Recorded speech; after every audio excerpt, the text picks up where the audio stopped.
Hello, traders. FX Pip Collector here. Today is Friday, April 18th, and this is my analysis for the Euro Yen. If you haven't done so yet, definitely do check out my free Discord channel, linked down here in the corner at the end of the video, and take a look at my website, fxpipcollector.com.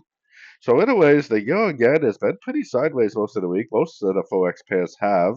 Today is Good Friday, which is a bank holiday for most of the world, but it is not a bank holiday for America. So you possibly could see a little bit of volume in the New York session today. I'm still bullish because of the higher time frames. And to me, this actually still looks like a possible correction to the uptrend because I see like kind of an impulsive down. I see three waves up. I see impulsive down. Does kind of resemble an ABC correction.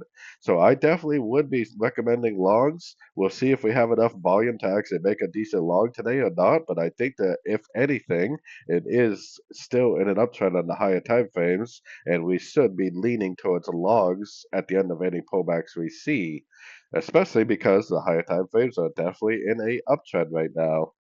So, anyways, I hope everybody enjoys the Easter Sunday, enjoys the Good Friday. Hopefully, spend some time with friends and family. And as always, don't forget to like and subscribe. And thank you for watching.